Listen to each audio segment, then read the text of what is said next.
What's up, gamers? Papa Jump Left here. Today we're going to go over one of my favorite decks. It's called Tako-Bel. Anyway, that's not part of the deck. We've got started off with 3 copies of Remoraid. They are from Neo Revelation. Upside to this Remoraid, it has no retreat cost. Downside, it has 40 HP and a weakness to electricity, which means, you know, obviously Rocket Zapdos is a very strong electric type, but even some of the weakest electric types are going to be able to knock this guy out if your opponent has a gust of wind. So if you're putting this guy down, try and make sure that you're going to be able to evolve it into Octillery as soon as possible. Otherwise, if your opponent's not on electric, you know, a little bit less to worry about. But sharpshooting is flip a coin. If heads, you basically choose one of your opponent's Pokemon, and that attack does 20 damage to that Pokemon, and you don't apply weakness and resistance for that attack. So it, decent. Just all around, I thought it was the best Remoraid available. The Octillery that we're going with is this Octillery from Aquapolis, and here we've got Pokemon Power. Or sorry, it's a Pokebody. It's treated like a Pokemon Power. So Pokebody Suction Cups. Basically, if your opponent tries to retreat their active Pokemon, they have to discard all energy cards attached to that active Pokemon. It doesn't matter if it has no retreat cost. It doesn't matter if it has a retreat cost of 2. They have to lose all energy attached to that Pokemon. So that's very strong, and it opens up the possibility for us to skip over running energy removal in a deck like this. We're doing a whole lot of like mid-range field control, like controlling. You'll see it when it comes up. So we've got the Octillery. That is the Taco and Tako-Bel. There's Takoyaki. Get it? You get it. Anyways, next up we've got the Bellsprout Quartet. For Bellsprout, I decided to go with this one because it has 50 HP, and with the threat of fire being around, you don't want this to fall into the same trap that Remoraid did.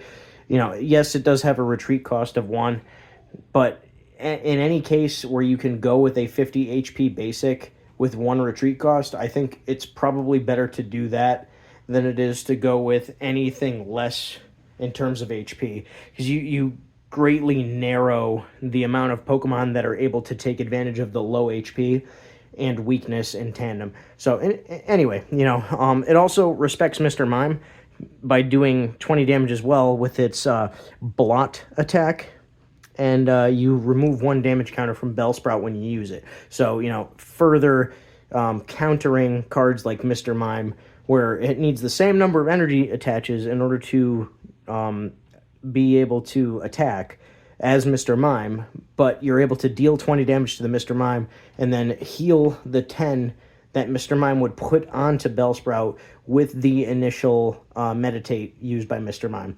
And it's not like Mr. Mime is like this crazy wide threat, but it's nice to be able to play around it in case it does rear its ugly head. And then in this case, I went with 3 of the Jungle Weepinbell. I just badly, like, they all pretty much have 70 HP. I just really badly wanted to enforce the Grass Pips, because the Victory Bell that we're using has 2 Grass Pips as well. But also it's nice to have like the generational gap of, going from Aquapolis all the way back to Jungle. It's cool that we can do that in a format like WotC-20, so I figured I would flex that muscle. Next up, we've got the Victory Bell coming from Aquapolis. This Victory Bell boasts 90 HP. I like it a little bit more than Erica's Victory Bell for that reason. It's got 10 more HP, a little bit more survivability. The gap between 80 and 90 is pretty big. Not a lot of attacks dealing 50, a lot of attacks dealing 40, as you can see with both of our attackers here, 40 and 40. In any case, we have the Pokemon Power Fragrance Trap. This, on a coin flip, if you flip heads, you get to Gust of Wind your opponent's benched Pokemon into the active slot. So you choose what your opponent is going to be sending out. For those of us that are newer players in the standard scene, That's boss's orders. All right. So then the other effect here is the attack here, corrosive acid. So for grass, colorless, you are going to flip a coin. If heads, the defending Pokemon is now burned. So burn has the opportunity on a coin flip in between checkups to deal 20 damage to your opponent's active. So this is an attack that deals 40 or 60. So this is something that's going to hit a little bit heavier than the Octillery, which, by the way, I forgot to go over Octillery's attack. So just to clear up Octillery's attack, it is a water energy and a double colorless pip for Smokescreen. It's going to deal 40 damage, and then when your opponent's active Pokemon, the one that was hit by the Smokescreen, when that Pokemon tries to attack the next turn, it doesn't matter if they gust up a different Pokemon. If that Pokemon tries to attack, then they have to flip a coin, and if tails, their attack does nothing. Now, on the other hand, if they retreat that active Pokemon and then somehow get it back into the active slot, it's no longer under the effect of Smokescreen. However, forcing your opponent into like a having to follow the baby rule on a heavy attacker like Octillery is very strong. You're like constantly in control of where your opponent's Pokemon are, how your opponent's Pokemon are able to attack, and how they're able to retreat, because you're making them lose a ton of energy by retreating. You're making them have to flip a coin every time they want to attack, and you're choosing which Pokemon they're able to put into the active slot. So ideally what you're doing is pulling up a Pokemon that's not quite fully energized yet, that they probably want to retreat. They don't want it in the active slot. They're not ready for it yet. If they can attach and go for an attack, it's hard for them to land the attack because they have to do a coin flip. If they want to retreat it, well, they're in a bad situation no matter what your opponent chooses to do. And you've got great type coverage because there's a water type and a grass type. You've got plenty of opportunities to hit for weakness here. And once we go over the energy, you'll see what the energy spread looks like. You don't really need a whole lot of water energy to turn Octillery online. So it's a really strong combination, these two types and these two Pokemon in tandem. Next up, or I should say lastly, we've got the 4 Clefas here. Because there's a Stage 1 line and a Stage 2 line, you want to be able to see as many cards as possible, get those evolutions off as quick as possible, and that'll be even more evident as we go over the trainers next. I'll put these aside.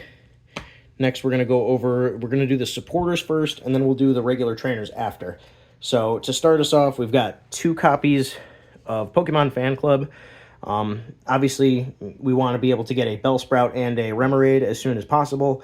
If you have a Cleffa, I mean, there's 3 lines here. There's Cleffa, there's Remoraid, and there's Bellsprout. You want to fill in those gaps. If you can get multiple Victory Bell out, that is ideal, because if you miss one flip on the first Victory Bell, you have another shot with a second Victory Bell.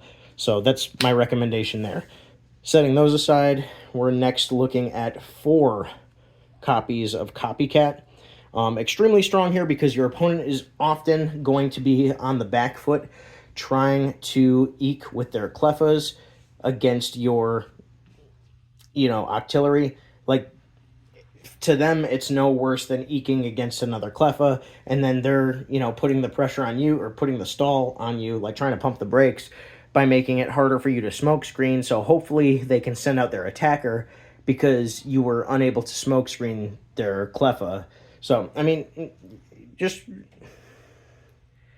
you'll notice these tendencies when you play this type of deck against your opponent. It's like a thing that they'll do. But anyways, being able to capitalize on them drawing 7 off of an Eek constantly, turn after turn, helps you to set up your Stage 2 line especially. And, we've got more cards to lean even farther into that. But 4 Copycat seems like a lot, but I assure you, in this deck, it is very, very good. Especially when you're juggling 2 types of basic energy. You want to try and preserve as much of that as possible, which leads us into Town Volunteers. We've got 1 copy of that, being able to shuffle key energy cards that you need for typal coverage back into your deck to retrieve them back out some other type of way. Also, being able to shuffle a full Victory Bell line back into your deck can be good. Depends on the situation, but it's all about resource management, energy conservation here. Next up, I've got, leaning into the 4 copycat, I've got 4 copies of Professor Elm. This is, we kind of refer to it as a super supporter, but you do get to play it after a supporter. So it's shuffle your hand into your deck and draw 7. And then you can't activate any more trainers during that turn, which is kind of fine. It's like you're really just looking for your evolution lines, and you're looking for your energy so that you can get your Pokemon online. You just want to get them up as fast as possible, start to control the board as fast as possible, and yeah, it takes you a little bit to knock out one of their Pokemon, but it doesn't matter how long it takes you to knock out their Pokemon on the opposing side of the table if you have board control and you have total board presence. So Professor Elm really helps you get there, and it really helps you to not lose out on cards that would be key in the process by using something like Oak instead, because you'd be discarding them off of Oak, but with Elm, you're preserving what is left in your deck, which is, I think, great for grindy decks like this one. In addition to that, we've got a item finder. Sometimes you just need to bring something back and reuse it. I am seeing that I am often using that on a card like Town Volunteers, or I'm using it on our healing item in the deck, which will come up in a second. It's Goldberry, but I'll show you in a sec. But item finder, really great card. Aside from that, we've got a computer search. Helps us in earlier turns to get to one of our 2 Pokemon fan clubs if we really need that. Can get us a healing item if we really need that. There's a ton of applications for this. I find that 1 in this deck is, even pulling out a draw 7 with a computer search, pulling out a draw 7 with your item finder, like, you're drawing so many cards, but you're also maintaining what is left in your deck without losing the resources, which is really important here. Next up, we've got 2 Pokemon Trader. Obviously, when we're running a Stage 2 line, we need as many ways as possible to get the specific Pokemon that we're looking for onto the field as fast as possible. So we've got 2 ways to do that here. We've also got, the extra Bellsprout, because it's a 4-3-3 line of the Victory Bell. So we have an extra Bellsprout. We have Clefas. Once you have one, you don't really need a second Cleffa when you have this deck, because you're doing so much board control that, like, if they didn't knock out your Cleffa, it just kind of sits on the bench for the rest of the game. It's not really like a premium gust of wind target. Your opponent's not really going to try and pull it out. So it really just becomes a bench warmer if they didn't knock it out early. But in any case, shuffling away your extra Cleffas, shuffling away Pokemon that you don't need at the moment in order to complete like a Victory Bell line or get your Octillery as fast as possible before your opponent uses Plasma on their Rocket Zapdos to knock out the Remoraid. Then we've got 2 Goldberry. Pokemon Tool, once your Pokemon has 4 damage counters on it, it will proc the Goldberry, and you will discard Goldberry during Pokemon checkup, so between turns, and then you will heal 4 of those damage counters. So it's 4 or greater damage counters will proc the Goldberry. Just a really strong healing item, especially when one of your 2 Pokemon has, your 2 attackers has 80 HP, your other attacker has 90 HP. This is like regaining half of your life total on those Pokemon, so that, preventing them from being knocked out. I think in this deck, it's stronger than Focus Band, but I do think there's a time and a place for Focus Band. I've got a deck in the works that I'll show off that utilizes Focus Band in the same way that Goldberry is utilized here.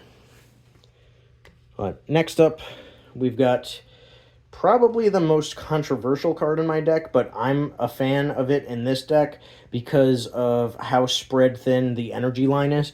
But I'm running 3 copies of Switch because I wanted to reduce the amount of warp energy that I'm sitting on, because warp energy only provides colorless. I wanted to have as many ways to get a Pokemon out of the active slot as possible for free. And since I don't need to run Gust of Wind because I've got Victory Bell, and I don't need to run energy removal because I've got Octillery, I had the extra slots to run something like Switch. And you'll notice with my Pokemon here. See, Octillery has a retreat cost of 2, and Victory Bell has a retreat cost of 2.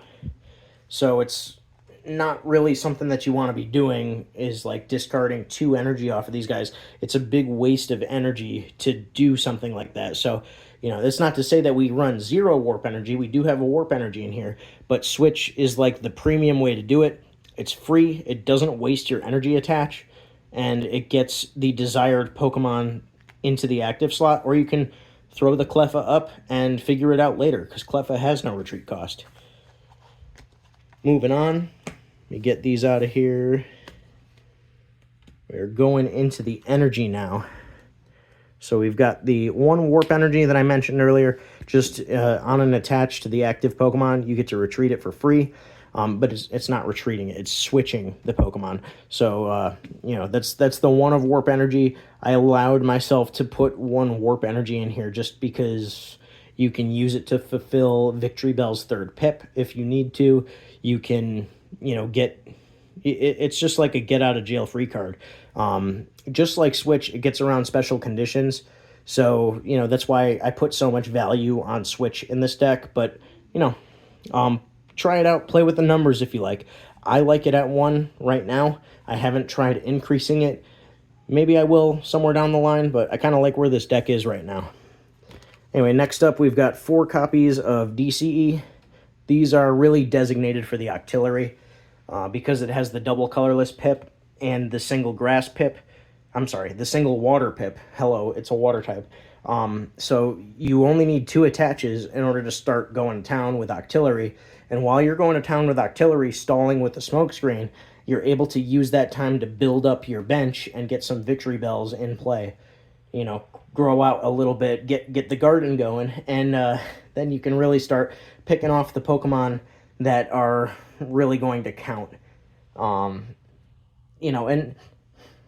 it's just strong. Like, your opponent is also going to probably actively target these with their energy removals, so just keep that in mind. Like, if you have a second one in hand, maybe it's not the best idea to just randomly attach it to your second Octillery that's on your bench that you're working on. Keep it in hand, because if they energy remove the one that's in your active slot, then you're suddenly off from attacking, and you might regret attaching one of these to your benched Octillery that's not doing anything right now. It's a little tougher to get them out of the active slot with only 1 water energy attached to them, so it's a pretty fair idea to just like sandbag these and make sure that you're using them wisely. Next up, we've got 5 water energy. I know, mismatched. What am I doing? But there's 5 water energy here. 2 of them are E-card. 3 of them are base set. Oh, they're not even base set. These are... What am I doing? These are gym heroes? Ugh, garbage. Anyway, we've got 5 water energy. There's only 3 Octillery, so, 3 of these may be used. Maybe you only see 2 Octillery. 3 auxiliary ones. If your opponent figures out that you're a little bit lower on water energy than you are on grass energy, they might start hitting these with energy removal, and that kind of sucks when that happens, because you can fulfill a colorless energy pip with anything, including grass energy. You need the water for the water pip. So these are a little tougher to find. They are a little... I would say these are a little bit more premium in this deck than the DCEs, but... what am I? I'm just a WotC-20 YouTube content creator. What do I know? Putting these aside. And then lastly, we've got, let me count them out. 1, 2, 3, 4, 5, 6, 7, 8, 9, 10. We got 10 grass energies, and that's because the Victory Bell demands that 2 of its pips be fulfilled with grass energy. So I put a little bit more value on the grass energy, but you can pretty much more freely spend these. Like, these are the ones that you're going to attach to your Cleffa. These are the ones where, I can't find a DCE. Well, let me start putting these on my Octillery to fulfill the colorless pips. They're not going to kill one of these if it's on an Octillery. So these are, they might. It'd be weird, but they might. But they're a little bit more defensible in that regard. So, just thanks for taking a look at the deck. Thanks for I don't know, maybe giving me a few pity laughs here. Hey, if you're feeling good, don't forget to like, subscribe, comment, reply to my reply on your comment. Hey, and hey, catch you next time.